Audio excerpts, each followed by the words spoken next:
Saya Dina Sunawati. Saya menjadi dosen di Fakultas Hukum Universitas Airlangga mulai tahun 87, dan konsentrasi saya mulai tahun 90 saya ambil S2 di Universitas Padjadjaran, mengambil konsentrasi di bidang hukum laut. Hukum laut sangat luas sekali, tapi saya lebih konsentrasi ke penegakan di bidang hukum lingkungan laut sampai sekarang. Dan untuk disertasi saya S3, saya masih melanjutkan di bidang lingkungan laut, tapi terutama di wilayah pesisir, karena wilayah pesisir saya melihat itu satu wilayah yang sangat potensial sekali. Jadi tidak saja dilihat dari aspek hukum nasional, tapi juga hukum internasional, karena saya di Fakultas Hukum menjadi bagian di Departemen Hukum Internasional.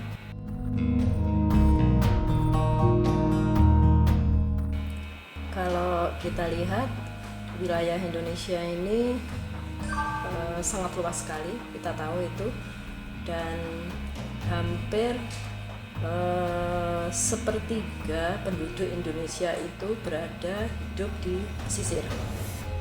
Karena pantai kita yang sangat panjang itu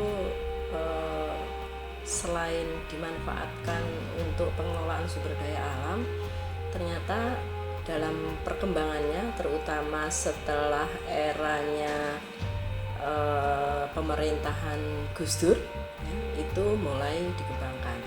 Dulu pembangunan di sektor kelautan itu bukan menjadi prioritas yang utama.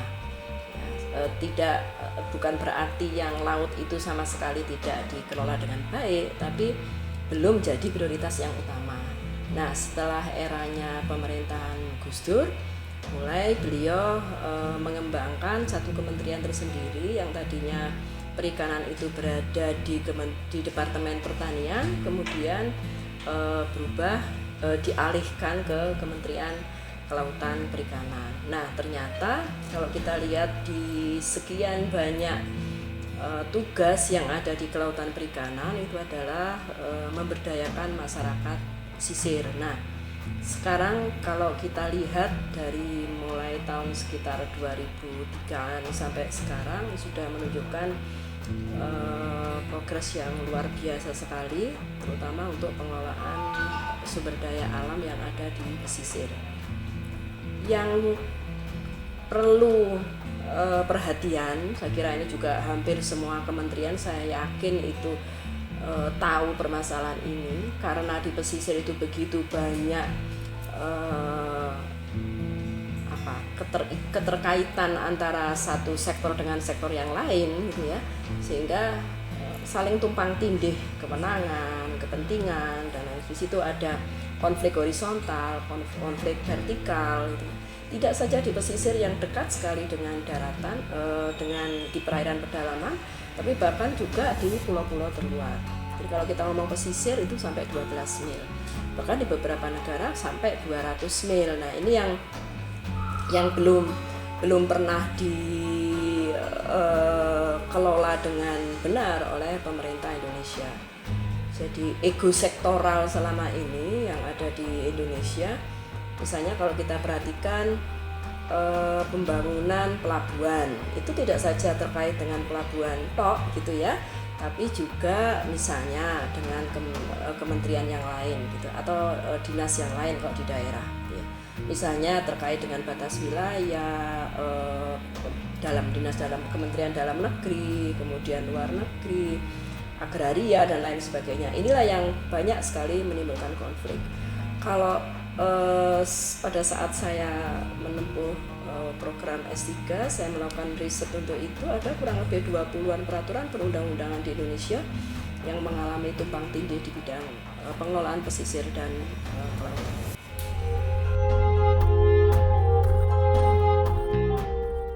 Ada peraturan perundang-undangan yang khusus mengenai pesisir, adalah Undang-Undang Nomor 27 tahun 2007 mengenai pengelolaan wilayah pesisir dan pulau-pulau kecil. Ya, undang-undang itu sudah representatif dan sudah diubah ya dari tahun 2007 sampai terakhir di 2014. Tapi kan untuk untuk menyamakan persepsi gitu ya dari sekian banyak sektor itu memang bukan pekerjaan yang mudah. Kalau kita mengharmonisasikan semua peraturan-peraturan perundang-undangan itu memang tidak bisa berhasil dengan baik. Kita sadar bahwa semua kementerian, semua sektor itu mempunyai tugas yang berbeda-beda dan di wilayahnya sendiri-sendiri. Tapi paling tidak menurut saya ada hal-hal dari sekian banyak peraturan perundang-undangan mengenai di pesisir itu bisa saja 1 atau 2 pasal saja itu dimunculkan gitu ya, terutama yang terkait dengan pengelolaan. Jadi kalau kita bicara pesisir itu bisa sampai 200 mil dan itu memang setiap negara berbeda-beda penafsirannya. Dan apa yang memang harus dilakukan oleh pemerintah Indonesia tadi saya katakan sangat sulit kita untuk menyamakan persepsi secara semua, tapi paling tidak ada keinginan untuk saling berkoordinasi di antara satu kementerian dengan kementerian yang lain terkait dengan satu hal itu sudah sangat memadai. Seperti yang sekarang kalau kita bicara mengenai penegakan hukum di laut, ada Badan Koordinasi Keamanan Laut Korkamla yang dulu itu. Nah ini ada selalu berkembang keinginan di antara mereka yang menjadi pilar dalam penegakan hukum di laut, bagaimana caranya menyelamatkan wilayah laut kita, terutama untuk pengelolaan sumber daya alamnya dan juga penegakan hukumnya di laut, terutama menghadapi negara-negara yang banyak kapal-kapal ilegal yang memasuki wilayah Indonesia.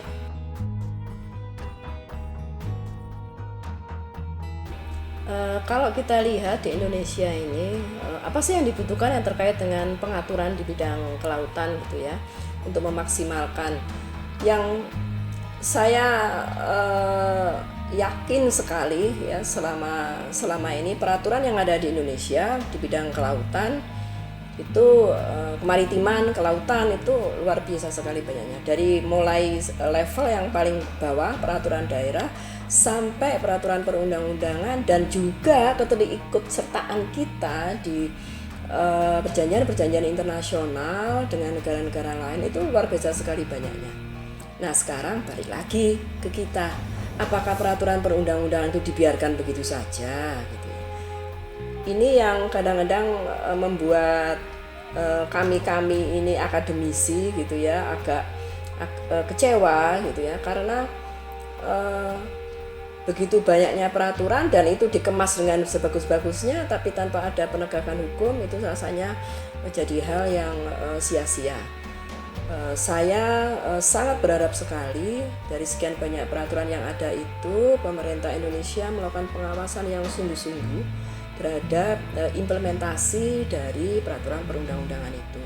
Jangan sampai kita ini direndahkan, diremehkan oleh negara lain karena ketidakmampuan kita mempertahankan kedaulatan kita di laut.